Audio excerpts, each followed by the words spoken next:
And I will now give the floor to the distinguished representative of Algeria. You have the floor.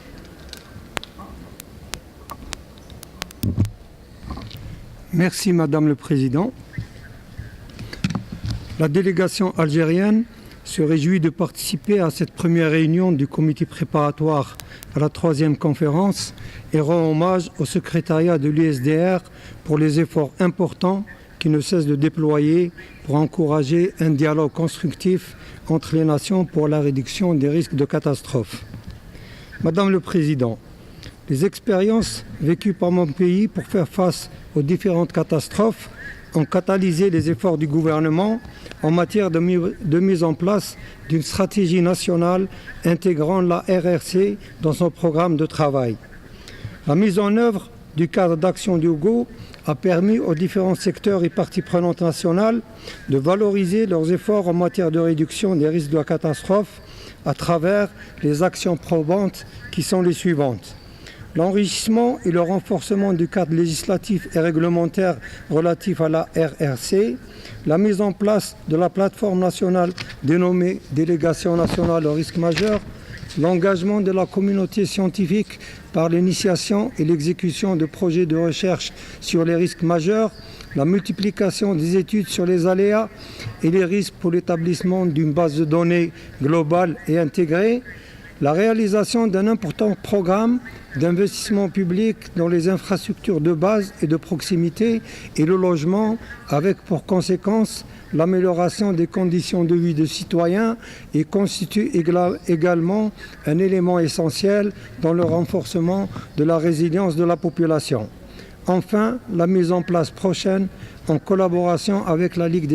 des États arabes, du Centre arabe de prévention du risque sismique et des autres catastrophes naturelles, qui sera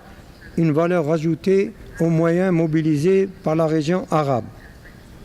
En matière d'adaptation au changement climatique, plusieurs programmes ont été lancés, parmi lesquels on peut citer la mise en place de l'Agence nationale du changement climatique, la réalisation d'études sur l'interaction entre les aléas naturels et les effets des changements climatiques, la mise en place d'un réseau d'observation et de veille climatique dans les régions stépiques et oasiennes pour mesurer l'impact des changements climatiques sur leur écosystème. L'étape à venir concernera l'élargissement de la base institutionnelle par la mise en place de plateformes au niveau local, l'encouragement d'une participation plus productive des différents segments de la société civile, des femmes et des jeunes. Madame le Président, l'Algérie se félicite des avancées réalisées dans la mise en œuvre du cadre d'action Diogo pour la période écoulée et compte apporter sa contribution à la réflexion développée pour un futur cadre plus pragmatique et plus efficient. Elle a participé aux consultations organisées par ces groupes d'appartenance régionale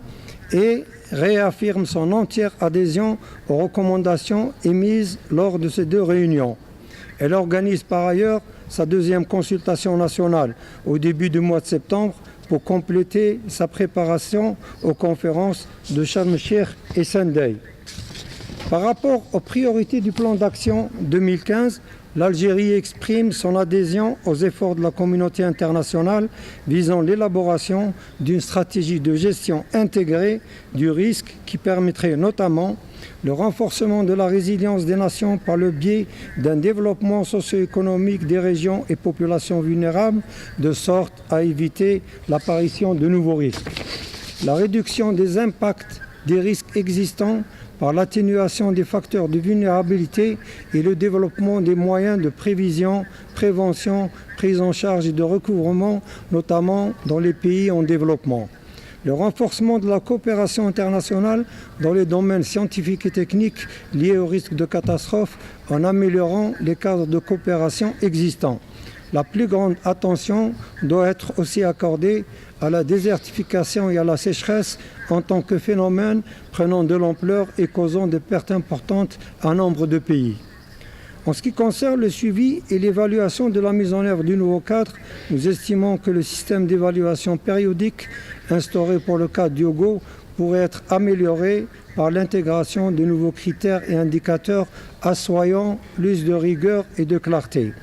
Le renforcement des capacités des pays qui en ont besoin doit constituer aussi une partie intégrante des priorités du prochain cadre d'action. Enfin, rappelons que la provision conséquente du fonds spécial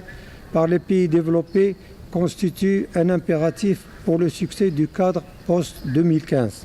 En conclusion, je me réjouis d'avance des résultats prometteurs de la prochaine conférence de Sendai qui, prenant en compte toutes les propositions et recommandations des différentes parties prenantes, constituera un jalon important dans la démarche globale de nos pays pour conduire leur développement dans un environnement de moins en moins vulnérable aux risques de catastrophes et aux effets du changement climatique. Je vous remercie pour votre attention.